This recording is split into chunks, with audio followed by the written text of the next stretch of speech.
Welcome to Connect with Keeney, episode 15. Today, I am joined with a local hometown legacy, third generation father and entrepreneur. His name, with no further ado, Isaiah Keller from CBS Factory Direct. How you doing, Isaiah? I'm good, Matt. It's good to be here. Good. Thank you, man. Thank you for traveling up. We are from the same hometown. For any of our listeners, Lucasville, Ohio is what I like to call God's country. Oh, yeah. 2 red lights, 1,800 people. How many dollar stores? And $4 Generals. Don't you forget it. Both alumni of Valley High School, Lucasville Valley High School, where we maybe grew into men, maybe some rascals. Isaiah, did you ever cause any chaos at Lucasville Valley High School? Man, I think I'm probably notorious for the things that I got into. I had a lot of growing up to do, and luckily I did that earlier than later, but yeah. Yeah, man. School, 18 years. School, sometimes we put too much pressure on kids to get a 30 on their ACT, to no absence, and you got to be all state. Dude, looking back, school is okay, but the things I learned in school did not help me a lot in life. You know, I don't need to remember the Pythagorean theorem. Why do we put so much effort on that? And the math this and the history that. There's just so much in school nowadays that I feel like looking back, I don't use now. Yeah. Yeah, there's real life application and there's school applications. And we put so much pressure on it too. The kids have to get A's, or if you get lower than a B, it's trouble. Or we better not miss. And so I've kind of grown now to where if I want to take the kids hunting, or if we want to miss school and go skiing, we're going to do it. Yeah. At the end of the day, I try to, my wife enforces grades but more than importantly, I want good kids. I want good character, good attitude. If you get detention for showing it for tardies, that's one thing. But if I'm getting detention for saying cuss words or being vulgar or, things like that, there's just, at the end of the day, I want character and attitude more so than A's. For sure. Yep. All right. So Isaiah,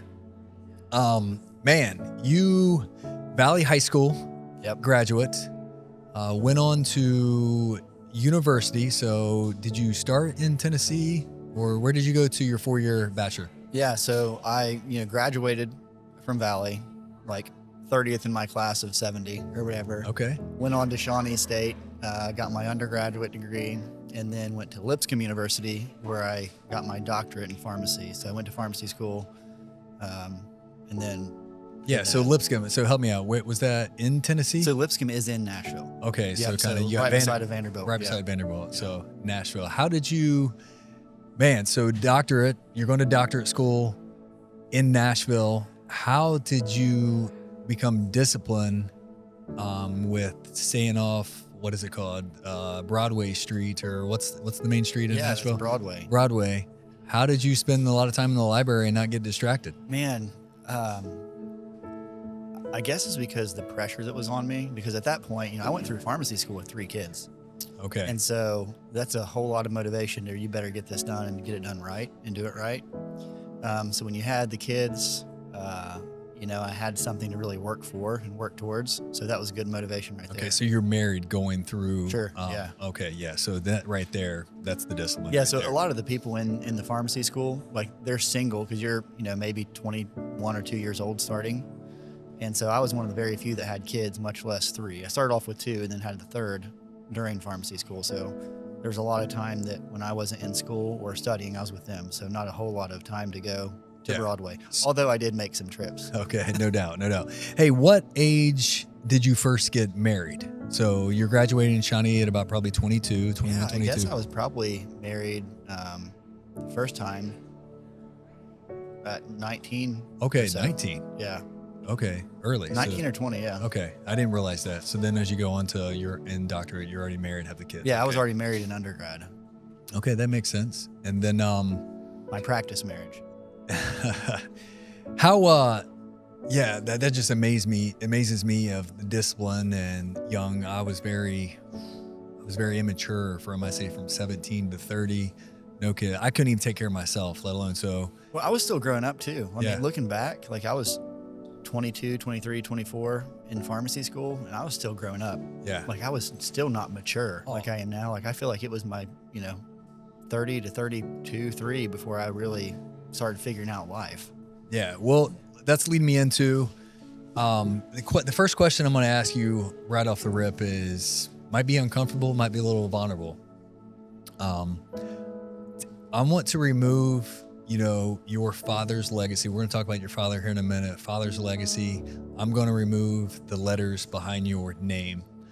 Sitting right here in Connect Cafe, I want to ask, who is Isaiah Keller? Isaiah is a husband, a father, a friend, and a Christian, So when I leave, I want the legacy not to be, the funny stories or this and that, but the children that I leave, the life that I provide for them, the life I built with my wife and family, and how I've taught them to be a follower of Christ. Yeah, that's great, man. Great. Experiencing death radically changed my life. I know you have experienced death. You've lost your father, and I want to learn about him and just the trailblazer that he was. Yeah. How did your father's death? Do you think your father's death?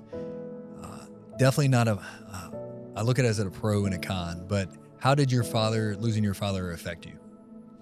Man, so first it taught me like how fragile life is, because first of all, he was an older guy when he had me, so he didn't have me until he was 44 years old.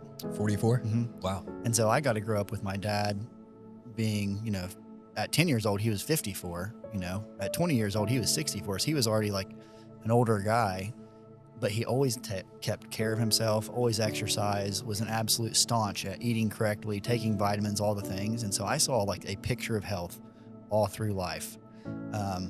And then cancer doesn't discriminate, so I looked at it like, man, this guy did everything right. He was a great person, a Christian.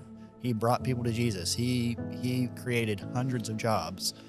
Doesn't matter. Yeah. Cancer did not discriminate. And so it kind of just really taught me how fragile life is. And so you don't take it for granted. You can't take stuff for granted. Yeah, and I would think from the experiences of his death, I think maybe there was new life born in you as you got your 4-year degree.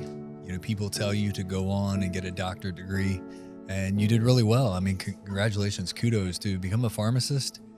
There's a lot of probably fail rates because it's the amount of time and studying. And then you went on to become a pharmacist in a global chain. Mm-hmm. And was one of the best. He was one of the best. I've talked to you before. You had some record sales, never missed work. I mean, you were a trendsetter at that store. Tell me your experience of Groundhog Day over and over. And I think losing your father pushed you into the entrepreneurial role. So one thing when I look back is my dad was able to be present all the time, right? So he coached my sports. He never missed a game. We would, vacation together. And I took that for granted. Like, I just kind of thought that was more normal. Yeah. But as you get older, you see that's not normal. That's not normal to have a present parent other than just in the evenings when you get home. Yeah. Right. And so, being able to see that. And then when I graduated pharmacy school and then I'm working, these really terrible hours, every day, not just 9 to 5, but say 7 to 9 p.m. Yeah. So to object, basically a pharmacist shift is at least a 12 to 14-hour shift. Yeah. Is that correct? So 10 to 14 hours, so depending on where you're working, but 10 hours for sure, and you can have 12-hour shifts, but, I would go in early in the morning and then sometimes not get off till 9 p.m. And that was just day in, day out. And I lived in one little spot standing behind the computer screen. And yeah, there's some fulfillment there and it's a great career and you're helping people, but I was missing out on a lot, especially being divorced and having split custody. So I had my kids for a week and then their mom had the kids for the week. And so I was not only, missing my kids when I didn't have them for a week, but also when I'd have them for a week, I'd be working. I'm like, why? For what? For a bunch of money because they pay me well. And so that really kind of pushed me to say, I've got to make a change. Yeah. And, you know, luckily for you, you had some family. You had a father that trailblazed before you, set the family up for success. I think, you know, you and I are working hard right now that our kids are going to be in a better position than you and I. And, you know, I could go back to 20 years ago, growing up in the trailer in Lucasville and seeing my life as hurdles and obstacles. And, you know, your father built an incredible compound of a beautiful, beautiful home. So one would say that maybe Isaiah woke up on third base. That could be said. And a fixed mindset, somebody insecure mindset would say that. I'm sitting here across from you today saying you woke up after he passed away, you woke up with responsibility, responsibility to continue to carry the Keller name. Your father treated everybody in Soda County, I mean, with gift, and I think of him and Jason Crabtree and so many before us that give. We need somebody to donate to Lucasville, to the ball team. Well, go to Jeff Keller, you know, go to Jason Crabtree. Now Todd Crabtree, go to Isaiah.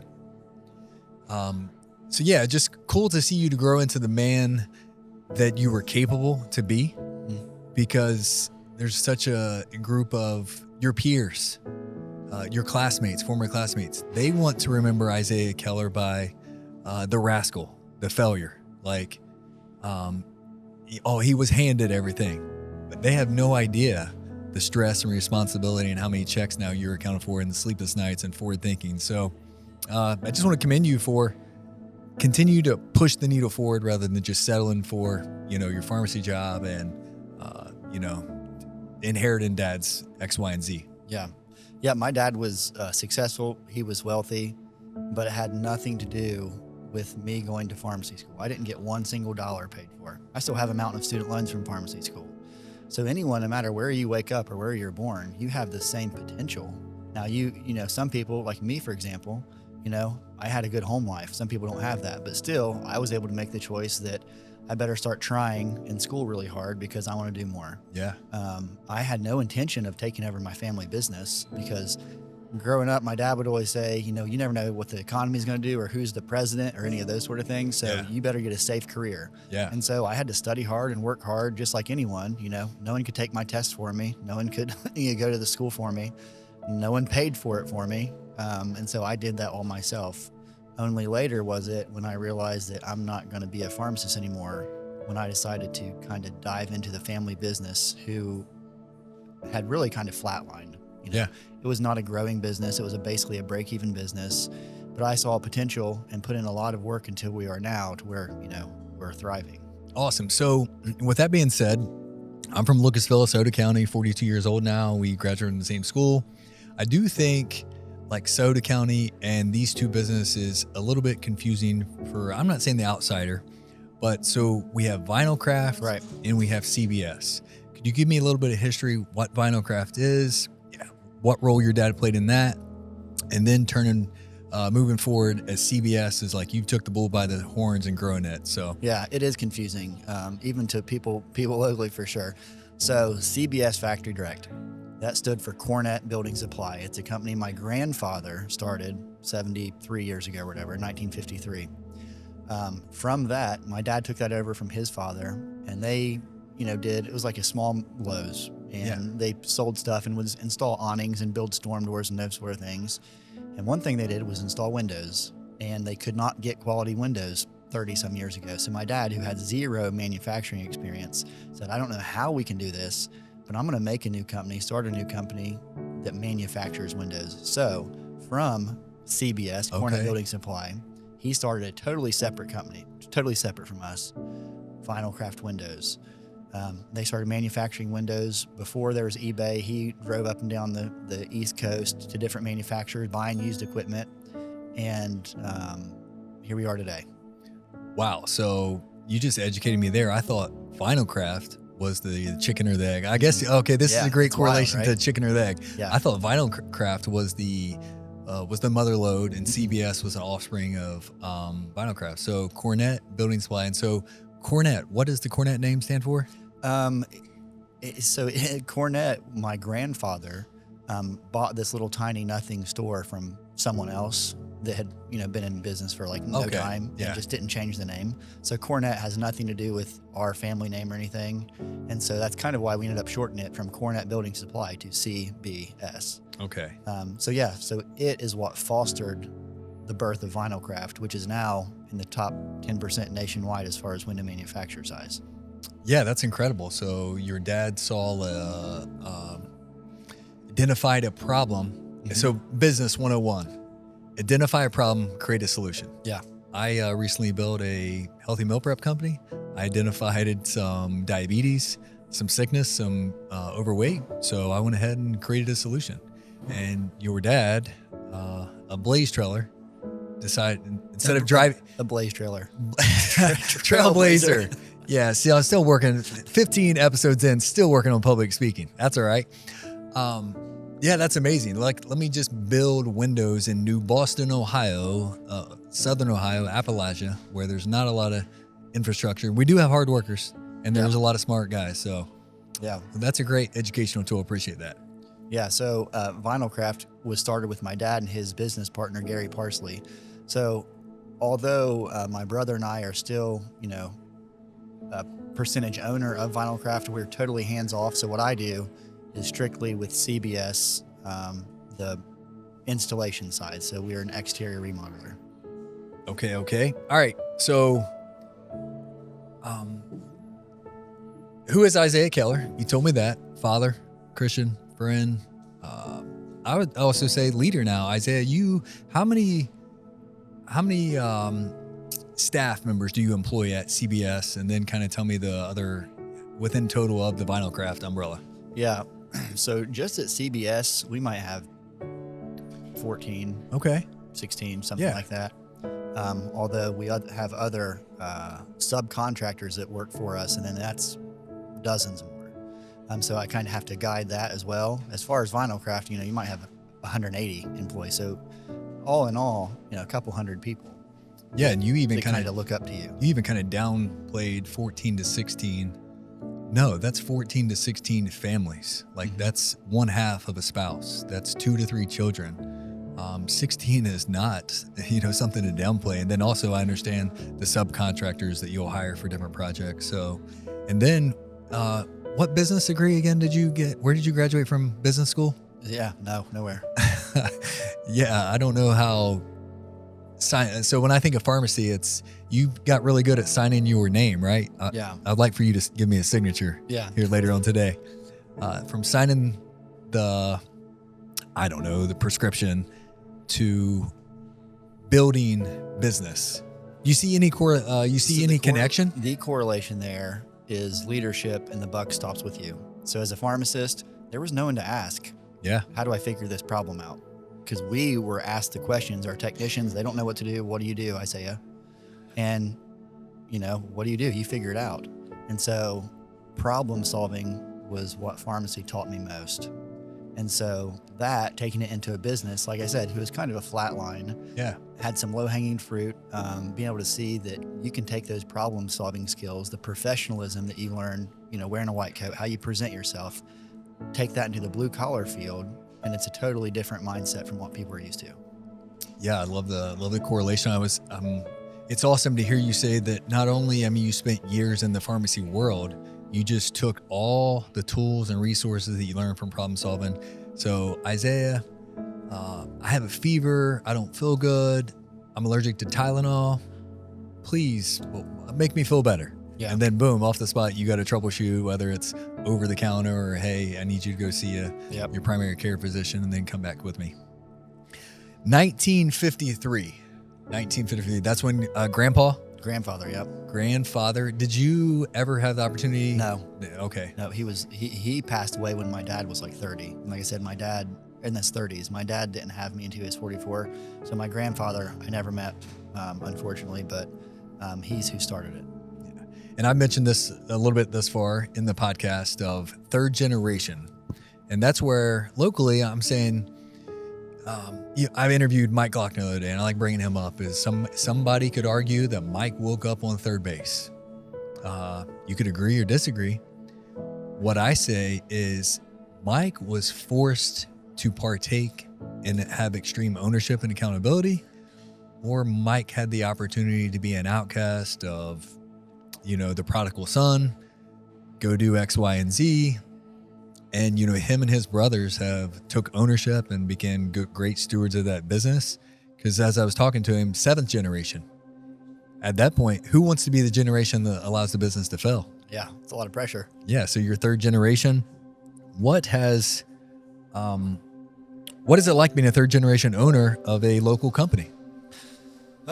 It's unique, man, because not a lot of companies in our Southern Ohio, armpit of the world area, what some people think of, can survive that long. Usually you have businesses that, some will swing hammers, and once they're retired, it ends right there. So it's really cool to be able to carry on that legacy and be one of the few in the area that can say that you're a 3rd generation owner.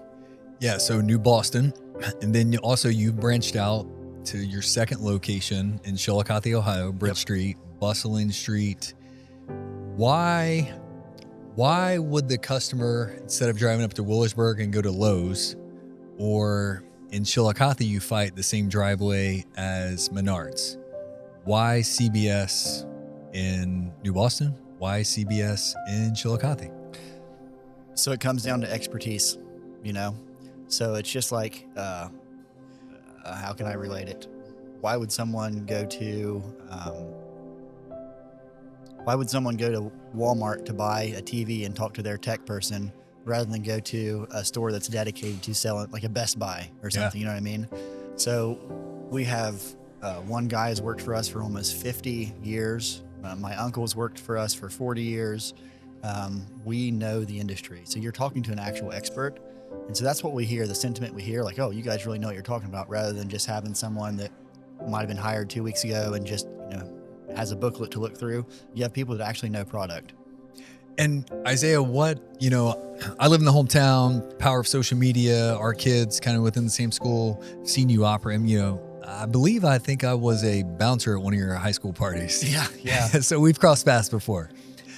My question to you, did you enjoy as a young child having a hammer and a nail? Because you are very handy. One of the most handy dudes to be a doctor in a white coat, to come home and build an exercise rig on the top of a mountain, to see you build. I think you built your daughter basically a food truck out of some wood that looks incredible. The tower at my house at the pond. The tower. Oh yeah, I remember that. So at what age, like me, I have no building skills. I couldn't frame up a square to save my life. Never was attracted to it. Did you always was you intrigued by woodworking at a young age? Always liked building stuff. Whether when I was a little kid building forts and stuff like that, to where on my 12th birthday, what I asked for my birthday present was a drill. Nothing else. I wanted a drill so I could drill holes in 2x6 planks to build a swinging bridge at 12 years old. And so I just always liked doing that. And so do you get fulfillment out of the end product? Because sometimes it's grueling. Like I'm sure when you was building the tower. So Isaiah, basically, to put this in perspective, let me paint a picture. He built an obstacle course in his front yard. Yeah. I'm talking epic, something. Actually, it's out there on YouTube. You have to find it. We made it on Sports Center. Yeah, it's Sports Center Top 10. Yeah. I remember that. So what is that? Whenever they swing a zip line from one side of the pond to the other, to the blob. I mean, it's literally like a kid's dream house. Yeah. And you built that yourself. Yeah. Lots of sweat and tears, hot summer days. Do you enjoy the process, or do you just love that final product? So I see the final product in my mind, and the process of getting there is just enjoyable to me. And so I always like to look back, especially like if we're at a homeowner's house, I can see and explain to them, this is what we're going to do. And then bringing that to life and seeing the product sit. I love it. Yeah. And I guess what I'm saying is God gives us unique traits, abilities, purpose, passion. It takes us a while to figure that out. You realize at some point during your pharmacy career, standing there hour after hour, counting pills, signing your name, that man, maybe there's more fulfillment or purpose. And it comes back to the hammer and nail. Now, as you're building CBS, what I like about this, Isaiah, is rather than having the clipboard in the office, wearing the suit and tie and just sending people out, like, you are out on the job. You can install windows. If I asked Isaiah Keller, if I wrote a check to say, hey, I would like for you to come and remodel my garage, and I would like you'd remodel my shed, and the only way I'm going to do this is if I see you on site. Well, I probably don't even have to tell you that, because you're going to be there observing and coaching up your staff. So we have at each location, we have general managers. I'm there also, and our general manager in New Boston, my uncle, I mean, he's done this for his whole life. I will go out with our crews and install occasionally. Most of the time I'm busier out giving quotes and looking at projects and quarterbacking it. But there's plenty of times where I'll go and we need an entry door installed in Asheville, Ohio a couple weeks ago. Well, I just went and installed it.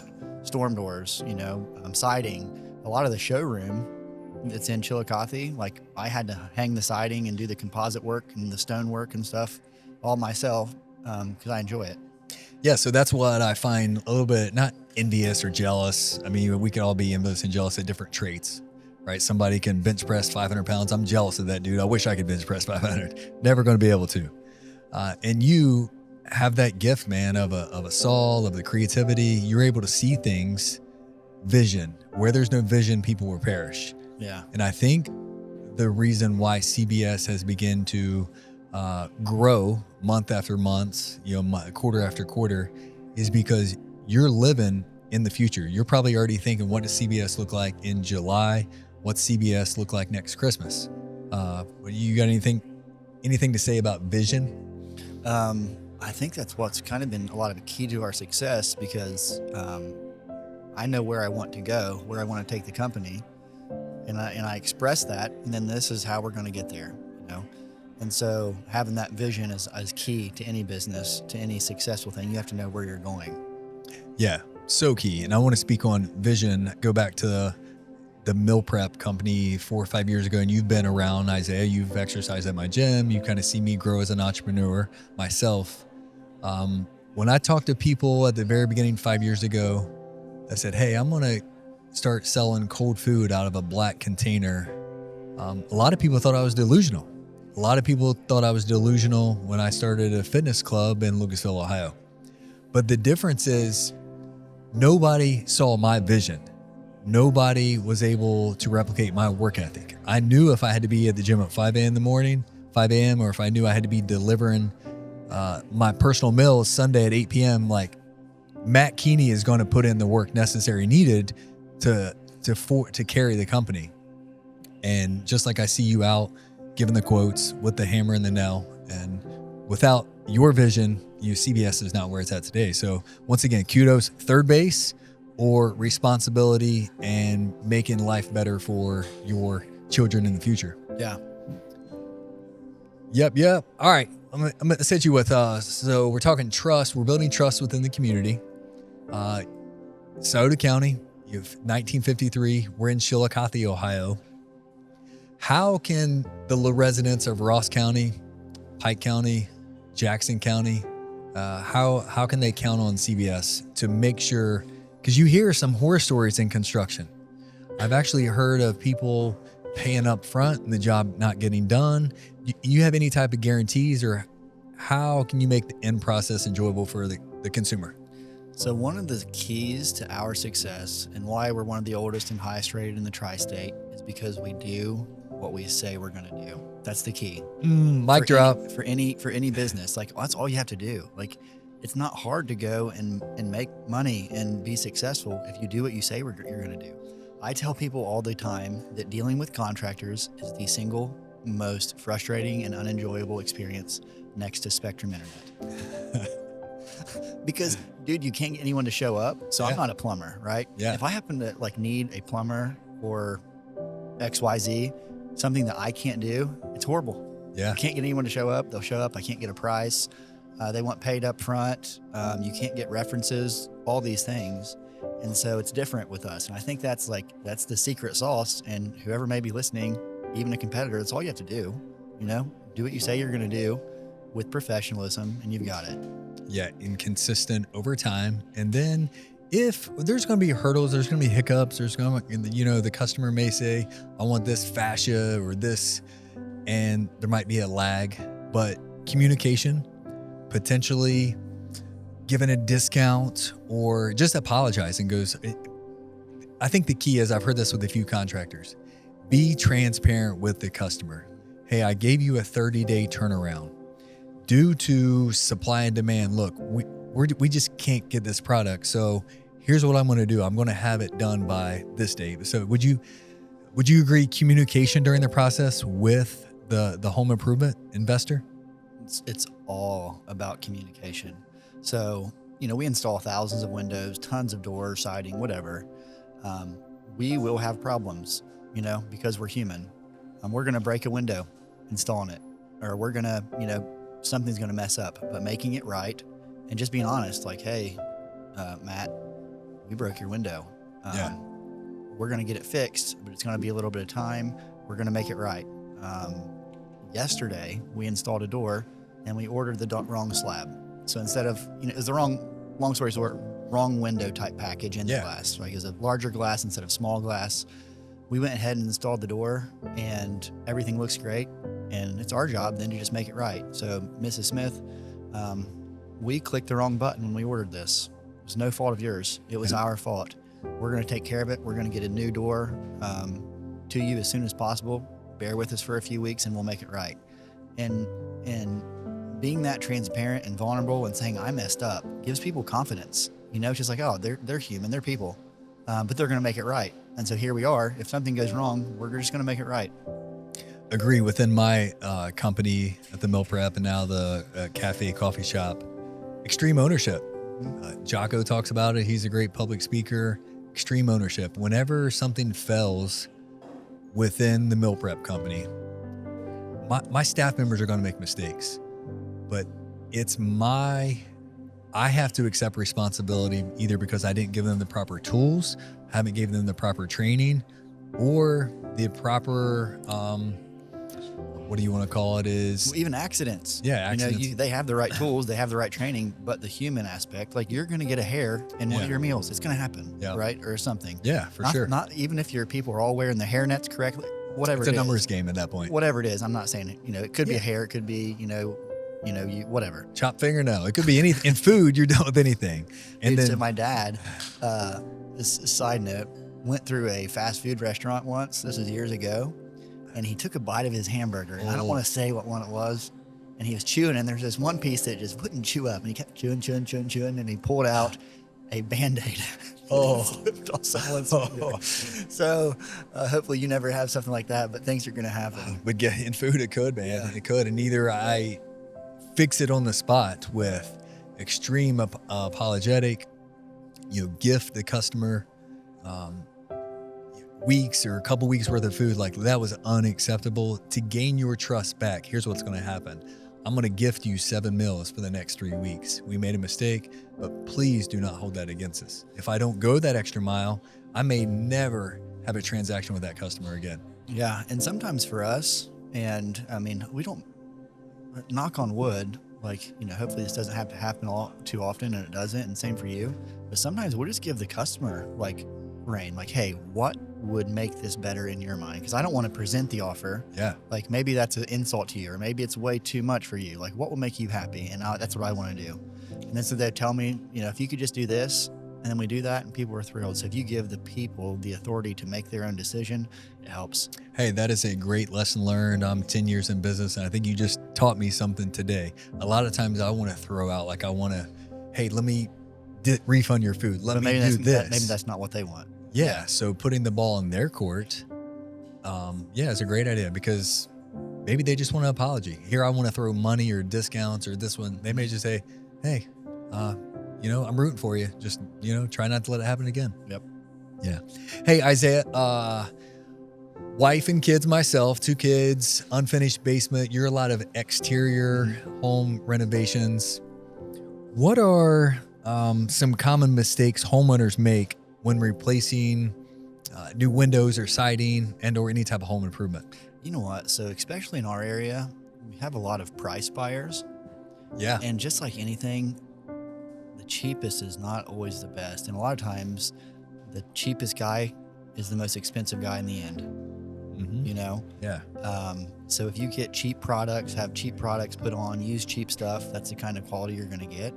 And you can have the best installers in the world. And we could go and put in a single pane trailer type window and install it perfectly.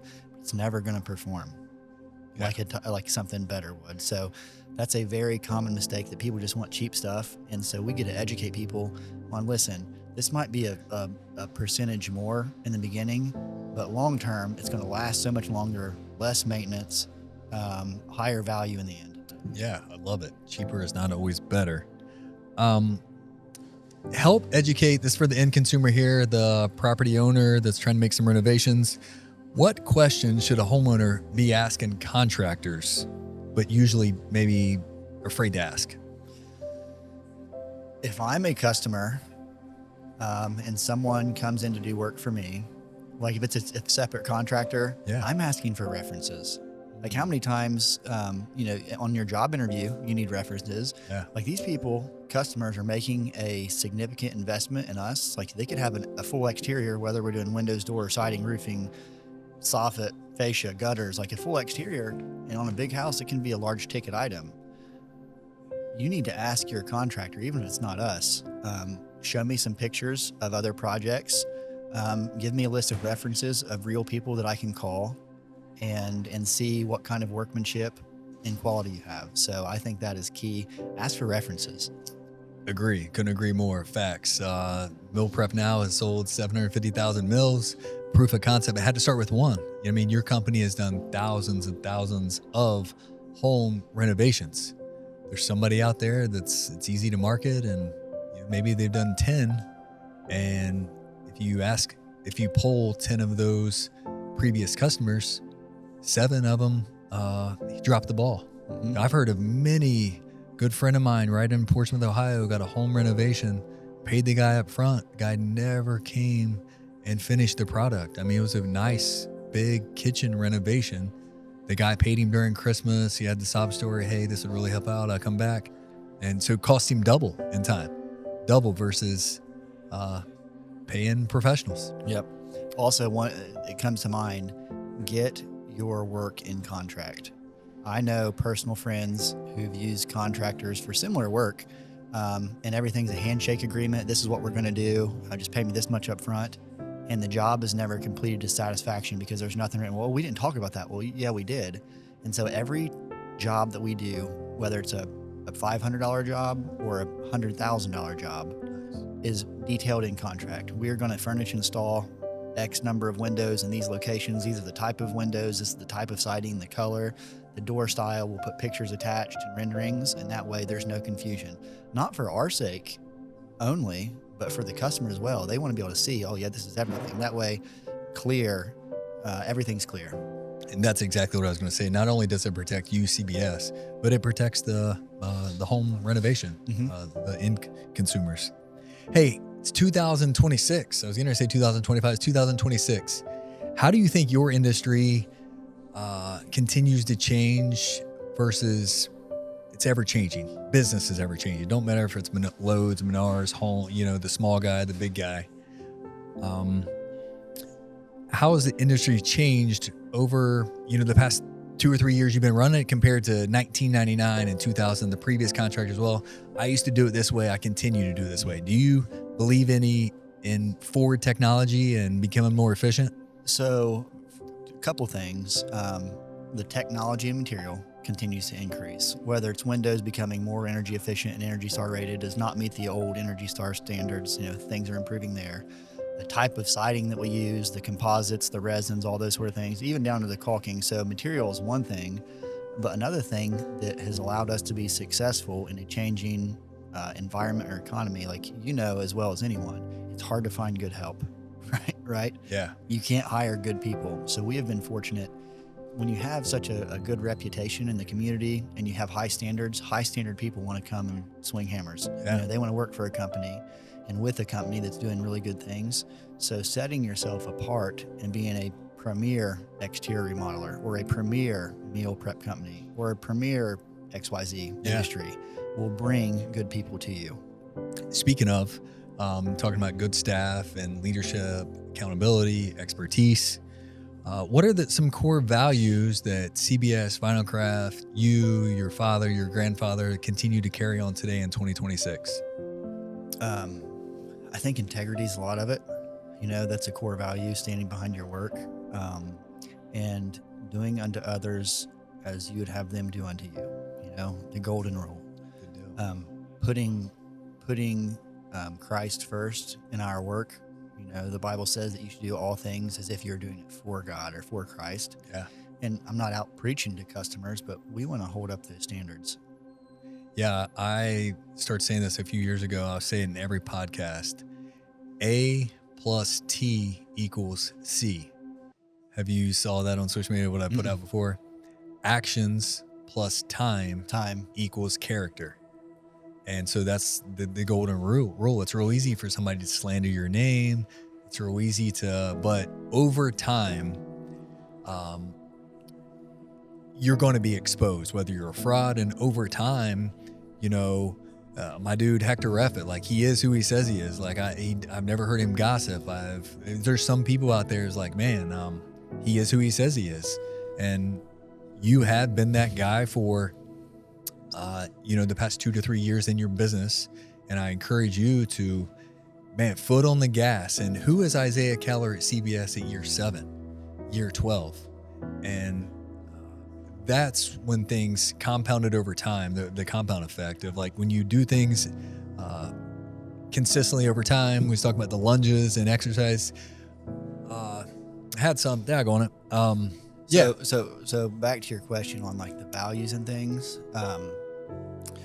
When I took this business over, so my dad, he was 2018, I believe, when he passed away.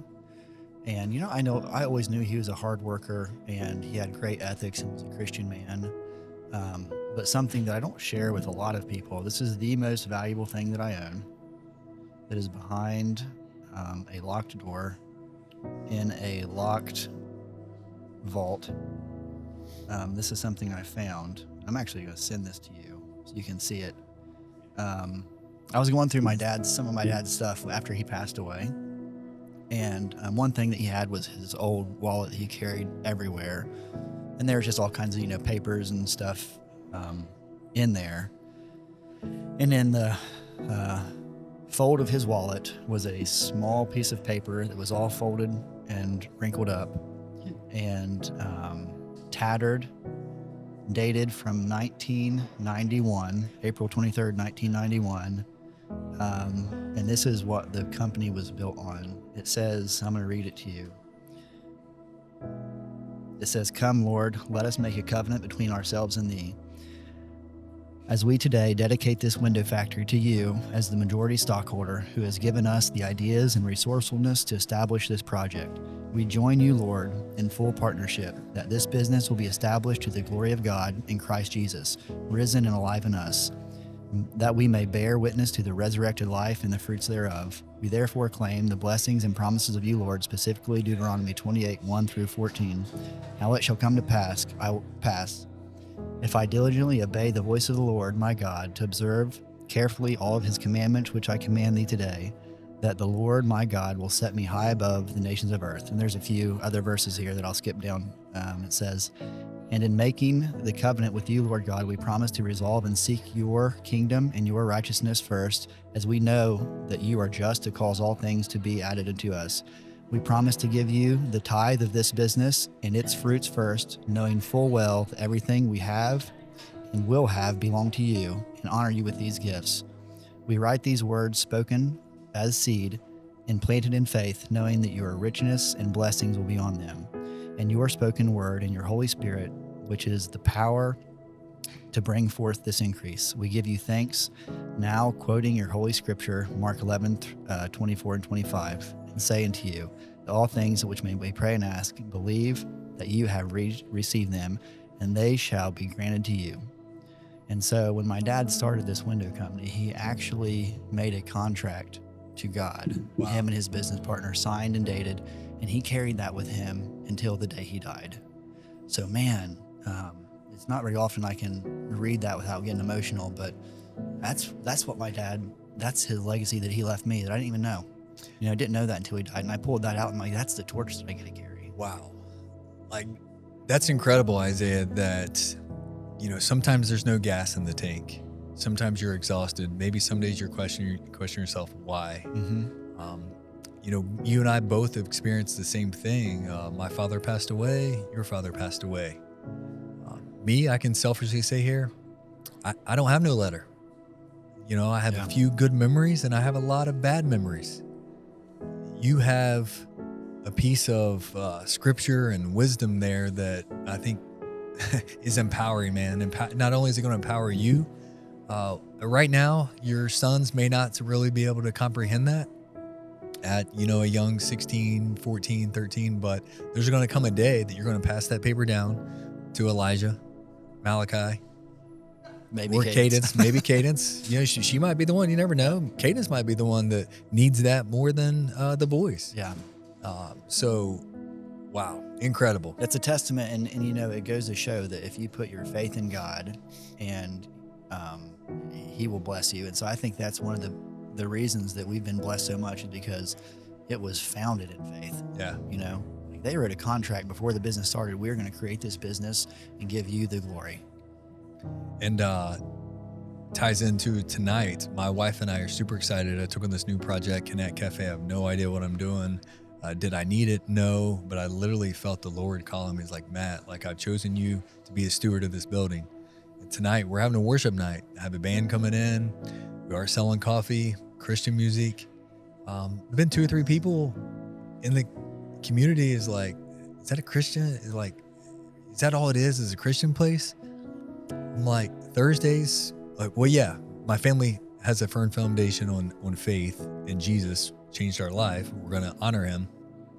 So our roots are, Thursdays here is worship night. I mean, it forever will be.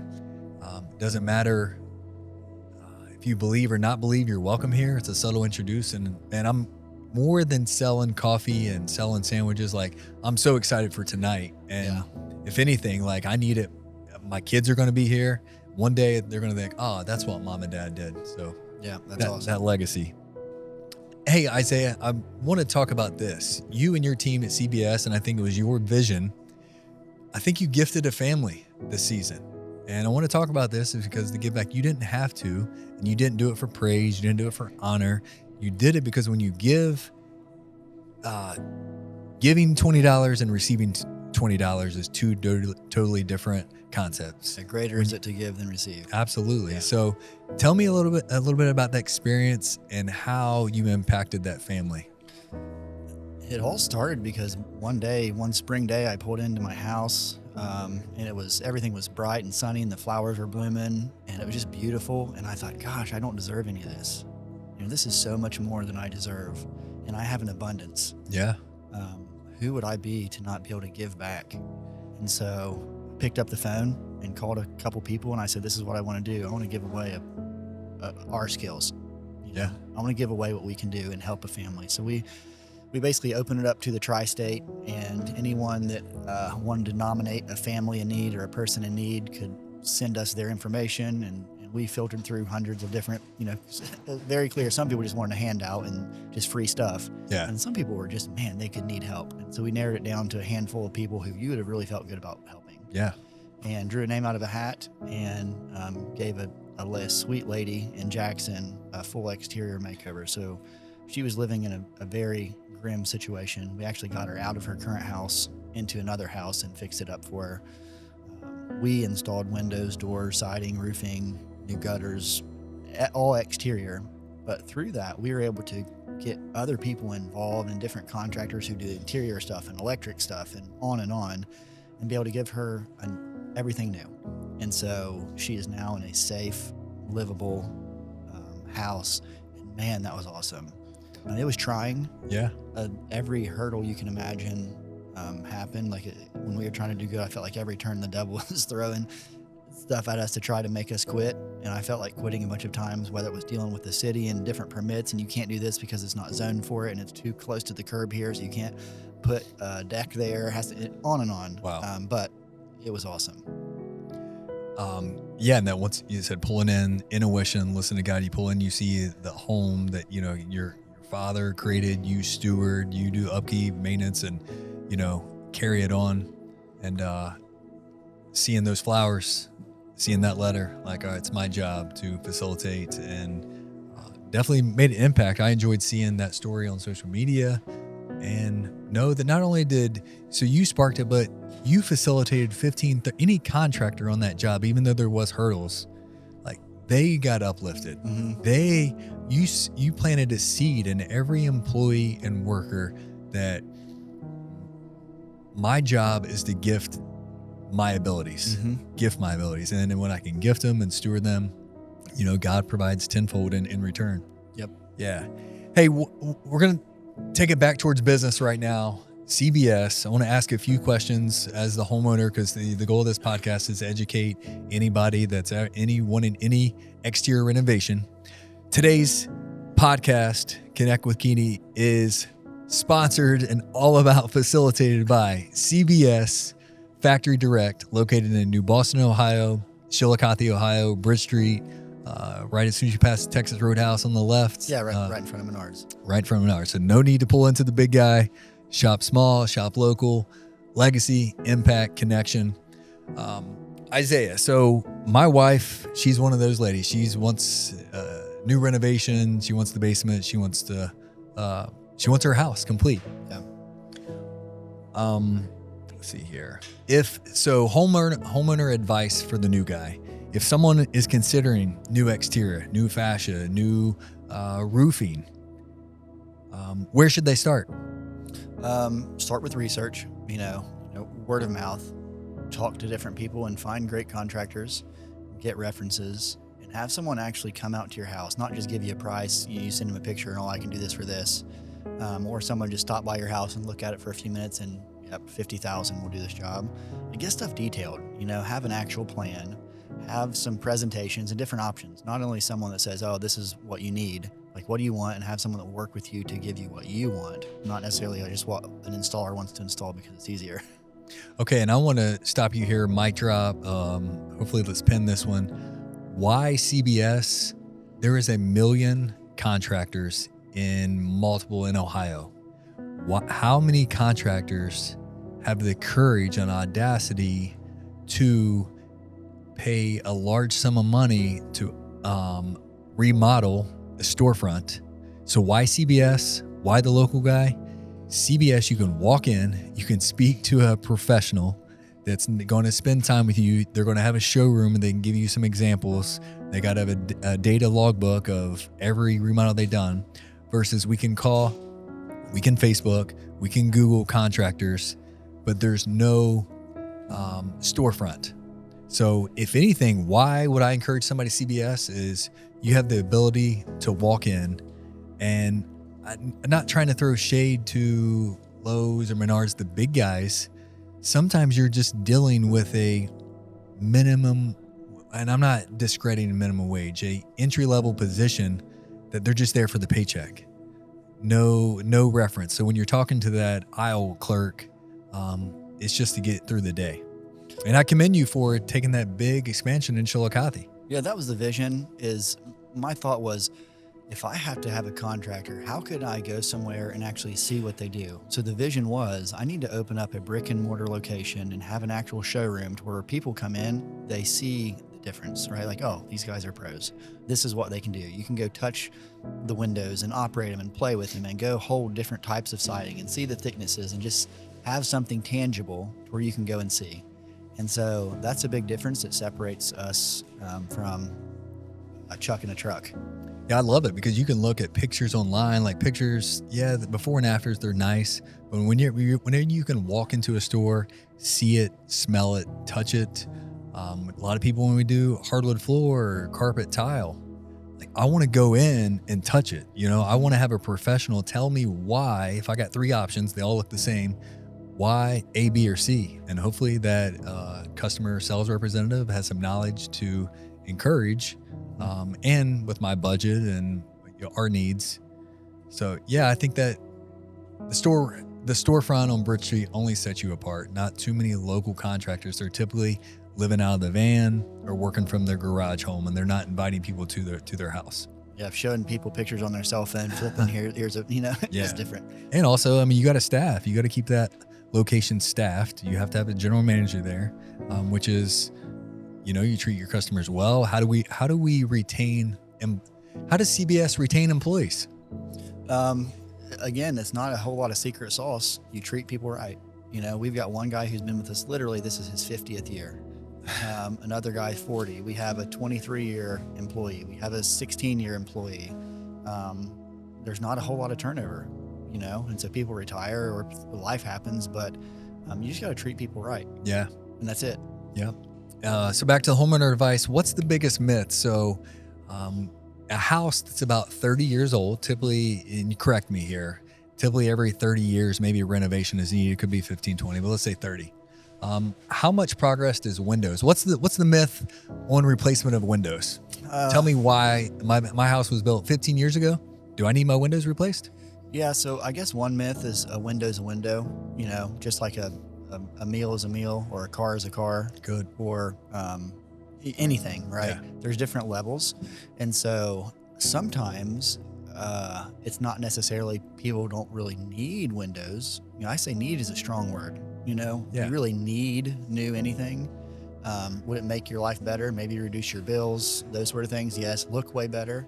But once, the glass industry, for example, has came so far and the efficiency, it's upgrades, right? Yeah. But as far as people needing stuff, they'll ask me, do I need new windows? And I say, I don't know if you need new windows. This is a really big purchase. Could you use them? For sure.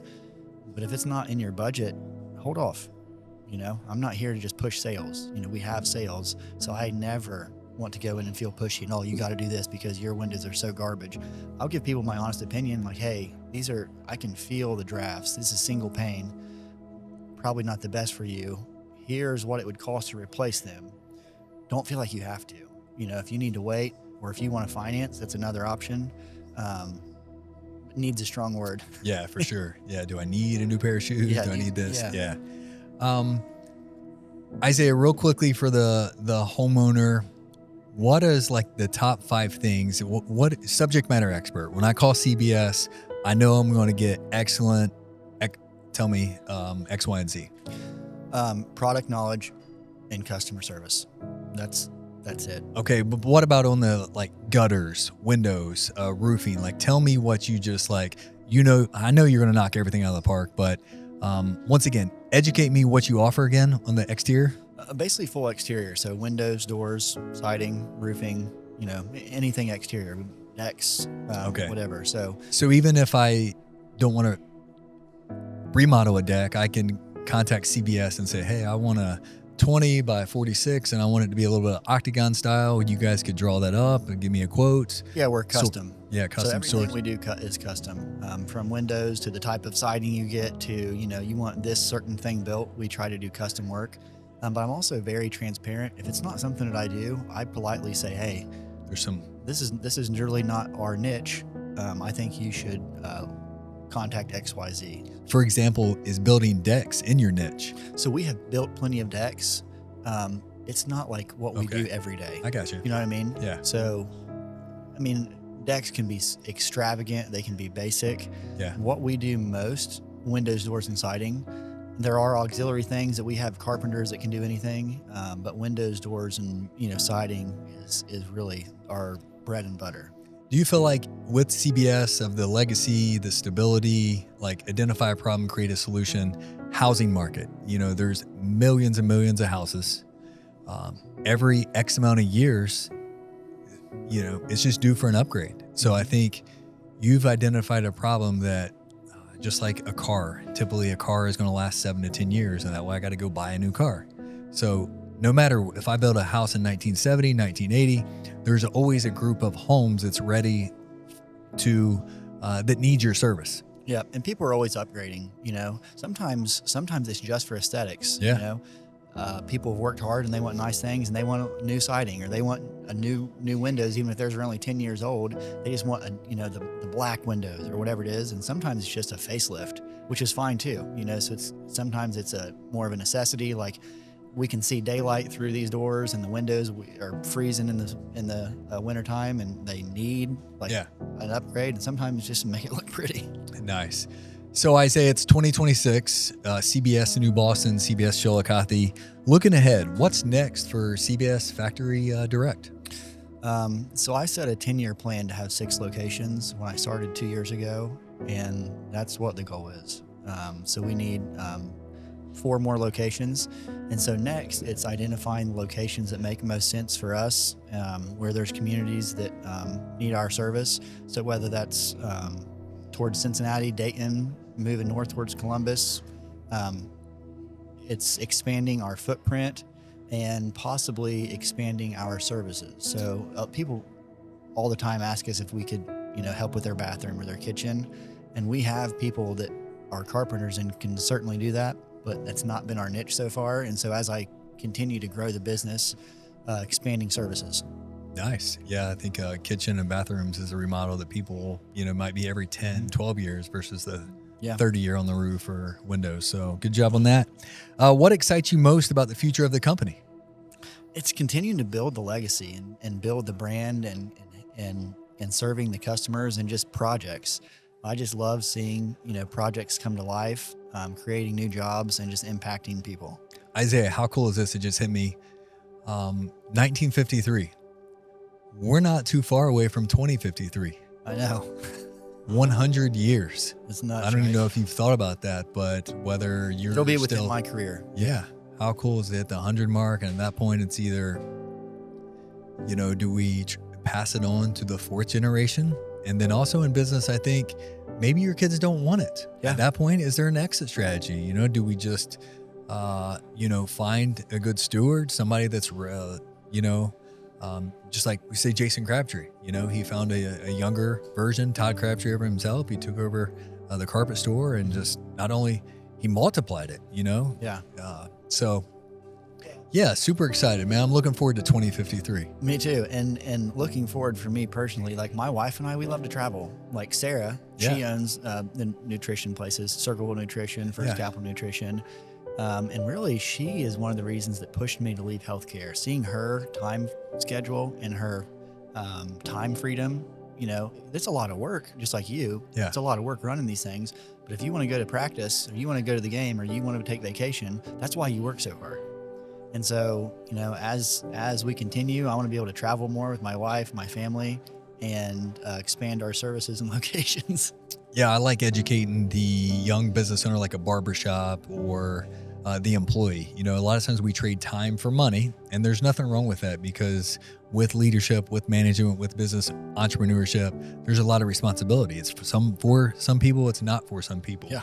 But the good news about when you do take on the responsibility, you could work from Miami Beach, Florida, Cancun.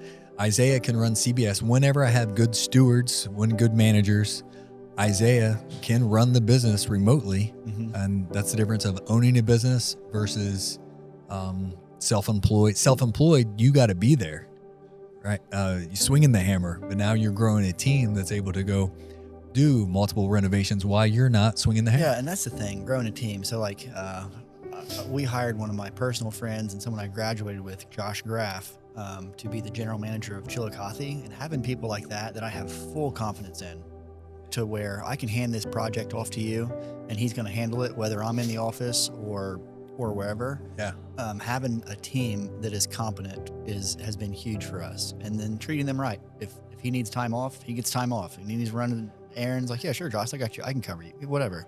And so having people that work with you and just feeling it more like a partnership rather than just an employee-boss relationship. Yeah, 100%. You're thinking in the right direction.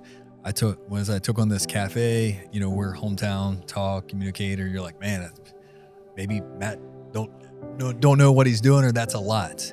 But what people didn't know, I had already built a relationship for 12 months grooming a young lady to run this.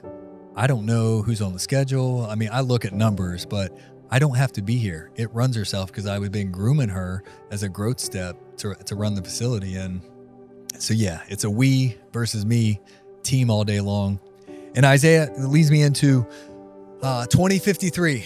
Let's think it's 2053. What kind of legacy do you want CBS to have? Man, what kind of legacy do I want CBS to have? I want to be known as a company for the company that did it right and treated people right and fixed problems. Because anytime you're in any business, there's going to be problems, and just be the guy that fixes it, that makes it right. And what do we do to give this person a 5-star experience every time? Whether it's a single wide trailer that we work on or $1 million home that we work on, I want to be known as a company that does it right, doesn't take shortcuts, and stands behind their word. Great. Hey, so at this point, if someone is still listening at this point, what are the next steps to get educated, or the best steps about CBS? So do I call? Do I come in? How would you? We like to see people face to face. Of course you can call and we can talk to you on the phone, but coming into one of our locations face to face and kind of, especially in Chillicothe, seeing our showroom and just seeing the craftsmanship and meeting us in person, we want to form relationships to see if it would be a good fit working with each other. Cool. All right, Isaiah, we got about 5 or 10 minutes left. Just recap the conversation. One, appreciate you. We both live in Lucasville, doing life in a new town, Chillicothe. Chillicothe is vibrant, man. Dude, it's awesome growing. Is Chillicothe?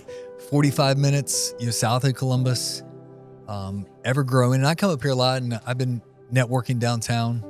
And then you have some people come in, it's like, Chillicothe's run down, Chillicothe this, potholes, as we experience in our hometown. I come up here and I see beauty. I'm like thinking, man, I would love to have Bridge Street on the Lucasville Strip. We got Taco Bell and Wendy's. Yeah. Two or three restaurants. And Big B's. Yeah, Big B. Shout out Todd. Look, but yeah, so you're on Bridge Street, and there's Isaiah. This is a perfect segue. You're either a Bridge Street lover, or you're at Old Downtown, and then your wife also does business in Old Downtown, so she has this. The vibe, and then Bridge Street has its own vibe. Can you piggyback on anything of that? So I feel like a lot of local people who live here try to avoid Bridge Street unless it's a destination. Like, you just don't want to drive through Bridge Street. Yeah. But if you have to go to Menard, or you want to come and see us, we get a lot of those people, or they're just passers through. Whereas if you're downtown, you are here because this is kind of your hometown. You're out of like all the traffic. So it's cool that we can service people that are in Bridge Street, maybe just shopping, want to stop in, or projects we're doing. We did a project for First Wesleyan Church, a couple doors for them recently, looking at all their windows. So we get to do both, whether we're in the old downtown area or back in the country in Yaples or wherever, we get to kind of serve it all. Yeah. And how many counties, like what area do you serve? So Ohio's big. Tell me. So we try to stay within probably 40 miles or so from each location. Okay. So in Chillicothe, that puts us, Circleville, Asheville, Lancaster, a circle. Where in New Boston, we're down past Huntington, Hurricane, those areas. And so it's a pretty big bubble we serve. And then rural areas as far as Jackson, Oak Hill, maybe Wellston, Gallipolis. Yep. Okay. Yep. All the way over, if you put a 40 or 50 mile circle, if it's a project, we'll go check it out. Good. Hey, Isaiah, besides your father and your grandfather, any local love or any Scioto County or Valley alumni or college, any local entrepreneurs or leaders impact you or facilitate your growth concept? I've seen a lot of success stories. And a lot of people that I look at, like Todd, Crabtree, he's done a lot of cool things. But the mentorship that I've, had benefit me the most is probably through my uncle, because he's ran CBS for 40 years. And just so stepping in and seeing what he did great, what he did that I think could have been improved. That's kind of where the growth is spurred and where I draw inspiration. Good. Yeah, it's awesome that you have an uncle that's been around 40 years and obviously a brother of your father. Yeah. So he was my dad's little brother. Apple don't far from the tree. But being in Lucasville, small town, not a whole bunch of thriving businesses, don't know a lot of business owners. And I found joy of just kind of studying Scioto County. It starts the Glockners, Schmidt's restaurants, the B-Dubs and Neil Hatcher. Installed a bunch of windows for the Schmitz. Yeah. And it's like, what I get intrigued about is how do winners operate? How do successful people, how does your uncle operate? And the common theme is just consistency, man. Consistency, how you treat others, you're saying it all. But that's why I invited you here on the podcast. Appreciate you coming. Yeah. Appreciate you learning about grandfather, dad, and as I would say, your peers, Isaiah's lucky.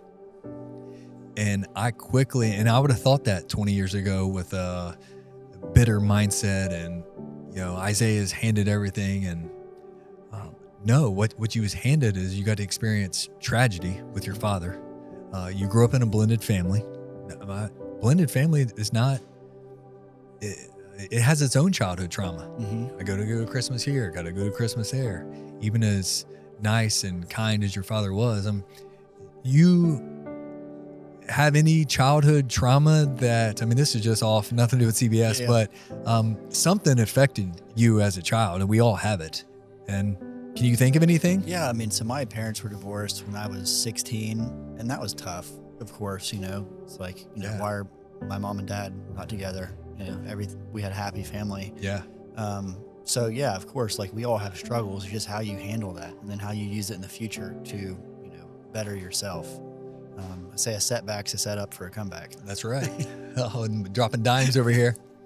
Hey, lastly, you have 3 little kiddos, big kiddos now.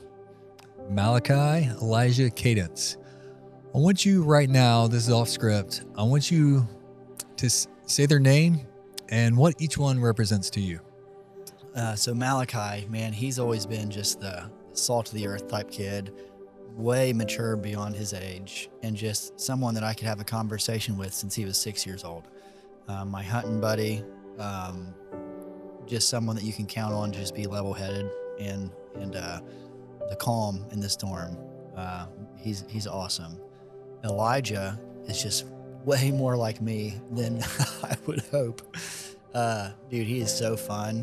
The funniest kid, super athletic, and just, always lights up the room.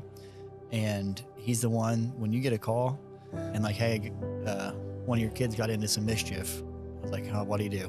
What'd Elijah do? What did he do? He's never been in trouble. Yeah. Like, never like out, in like trouble like you would think. Just mischievous and a lot like me. I don't know, like if you got into that type of trouble. There's different type of trouble. You're thinking drugs, drinking and driving, stealing, fighting. No, you're thinking about he put a rotten tomato in a mailbox or something. Yeah. Or he killed, found a dead mouse on the road and stuck it on your doorstep. Yeah, or duct tape a deer to a light pole in the school parking lot. A real deer or a fake deer? Yeah, that happened with, I did that. Oh, okay. Toilet paper in teachers' houses, just stupidity. But no, Elijah, he's awesome. And then Cadence, man, having a little girl and just changes you. There's just something so different about a girl who you can just hold and just so much more fragile and emotional. And so being there to be able to support her and see her grow into a young lady has just been, awesome. And hats off to my wife, Sarah, who has been able to step in as a bonus mom and take on a challenge that is not easy. Coming into a family where there's, a mixed family, there's some drama on and on. It's just tough to deal with, and she's been able to do it with grace, been able to love my kids unconditionally, treat them like her own, and it's nice having a support system at home to be able to do that. Yeah, for sure, man. There's nothing easy about life. Marriage is one of the most complicated tasks God ever designed.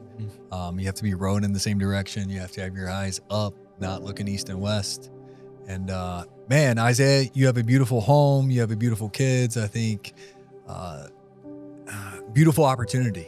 Yeah. Your father went ahead of you. I love to see that you're continuing to push. You could have settled. You could be in a different state. Not saying that maybe an island, but a vacation home and just kind of cashed out. But you continue pushing the needle. You're going to give your kids an opportunity to be 4th generation legacy owners, or you're going to have the opportunity to whatever direction life takes you. Yeah. Hey, at this time, we are going to head down to Bridge Street, CBS. So if you watch this on Apple, Spotify, YouTube, there's going to be a secondary video coming out. I'm going to be the consumer. My wife wants me to remodel a little shed and a garage. I'm the least handyman. I don't know how to change oil, change tires. There's nothing that I can do besides hop on a John Deere and cut grass. So Isaiah is going to teach me how to remodel exterior. Let's check it out. Isaiah, episode 15, Connect with Keeney. Appreciate you coming up. CBS.com, and that's not CBS Channel 13. Yeah, that's CBSFactoryDirect.com. CBSFactoryDirect.com. And when you come in, make sure to take a look at Isaiah's hair because it is flowing. Yeah, it's good. I've got the locks going. All right, you find us on Bridge Street. Isaiah, appreciate you coming on the show. Let's roll to Bridge Street. Hey, I'm here at CBS Factory Direct. I'm with my man, Isaiah Keller, owner-operated CBS, founded in 1953, New Boston, Ohio. We're now in Chillicothe, 2 locations. Isaiah, how you doing? I'm good, man. I'm glad you guys are here to check out the showroom. All right, so super cool. I'm a consumer today. My wife doesn't know this, but we're gonna remodel. I need new siding. I need shingles, metal. I need new windows. Yeah. Am I at the right spot? We got you covered. So even as we're walking in, like I'm showing people options. So this is like a composite siding, something that you can use commercial or residential. Super awesome looking, right? Yeah. If you could just make my place look like this. Yep. Like you have done a phenomenal job, clean, crisp. As the end consumer, I know nothing about remodels. Like we all have gifts, and a hammer and a nail is not my gift. I struggle. So when you come in, I'm going to show you options. Okay. You know you want siding. So the first thing we do, what type of siding do you want, Matt? You know, there's composite, there's vinyl, there's different levels. So show me exactly. When you say vinyl, I know nothing. Okay. Is this siding? This is siding. Yep. Anything that's on the outside of your house that's not brick. Okay. So that's not brick. Vinyl siding. Okay. Right. So this is vinyl. Yeah, that's clean. That's Vinyl's sharp. a type of PVC basically. So it's Yeah. a plastic. Okay. They hold up well over time, not nearly as well as something higher end like a composite. So the first thing we're going to say is, what do you like the look of? Is it more of a traditional siding like this? Then we're looking at different colors. Not only is there a blue like that or different colors, but different profiles. Also, like here, you know, this is more of a straight type siding. So I first get the feel for what do you, more importantly, what does your wife like the look of? Keyword, And wife. then we get colors. This is more of a hard composite type board, LP Smart Side, diamond coat type siding. These are thick panels, higher end, more of an authentic wood grain type look. That's when we start looking into what does your budget allow? What do you want your end, what does the end project want to look like for you? I hear people talk about a double pane window. I don't even know what that is. Let me show you. When we built this, we wanted to show people all the things that you're asking, right? Yeah, please. So we have windows here. This is a little sample window that I like to show people because I can spin it around. So when I say a double hung window, okay, not double pane, but double hung, Okay. means there's a top sash and a bottom sash. That top and bottom sash both operate independently. So the top sash raises, the bottom sash raises. You can fold the window panes in so you can clean the outside of the windows from the inside of your house.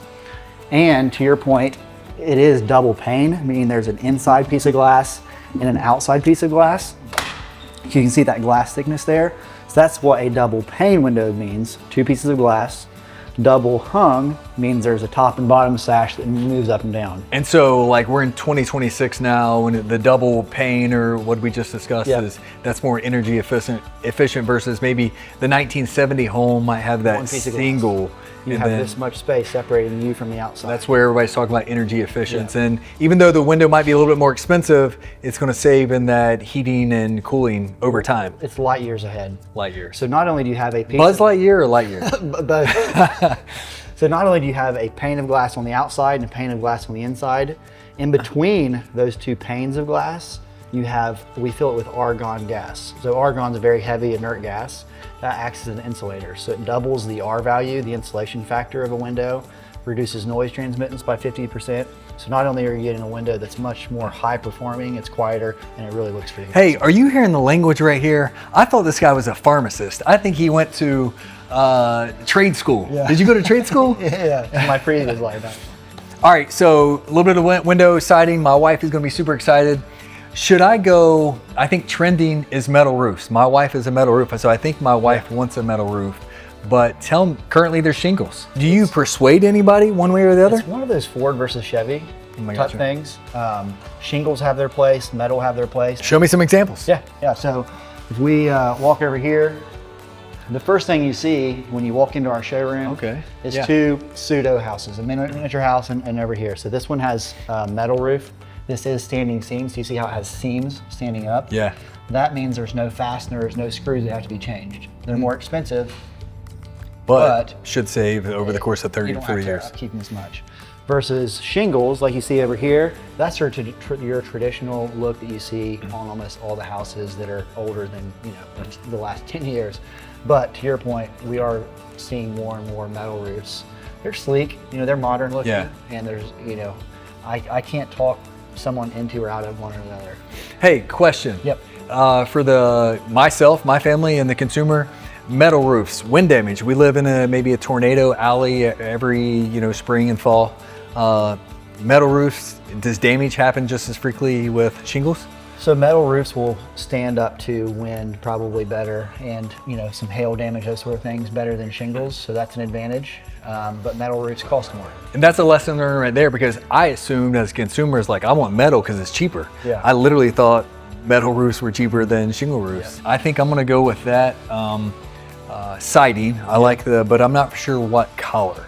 And I'm terrible with color combos. Do you have any literature? So we can reach out to an exterior designer that we use, and they can help put different things together and different pictures and examples. And then we can go over to different color boards, and we can have bigger samples, but we can pull large pieces and say, these are different colors, these are different styles, these are different, shapes, those sort of things. So at the end of the day, you make it easy. If I had pictures of the old garage, the shed, I bring it in, you could either send that to a designer, they could help me out, or you're gonna make it as easy as possible for me to surprise and please my wife. That's it.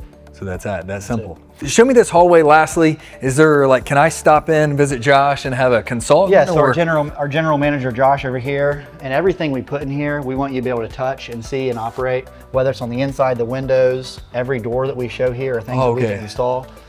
Josh, come out here, and so if you shut this door here, so this is some of the entry doors that we install, internal blinds, we have sliding glass doors. We can walk inside of this miniature house here. Yeah, please, let's go. These are fiberglass entry doors that we install.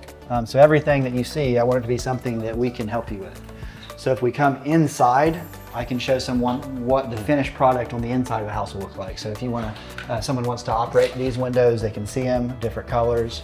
I mentioned there's sliding type windows, so it's kind of like a catch-all, right? So everything inside studio here is a product that you could put in the house. And I think that's key, because as we're shopping on the internet, shopping on pictures, once again, if I could look, see, touch it, smell it, and it does smell like that fresh paint vibe, I'm an eager customer. Yeah, this is the car showroom. Yeah. Southern Ohio, Jackson, Chillicothe, Portsmouth, Ross County, Huntington, West Virginia, Portsmouth, Ohio, South Shore, Kentucky, Ashland, Kentucky. Yeah, sure. Tri-State area. If you're looking for a premier exterior remodeler, just give us a call. Stop in. CBS Factory.com for all your exterior renovations.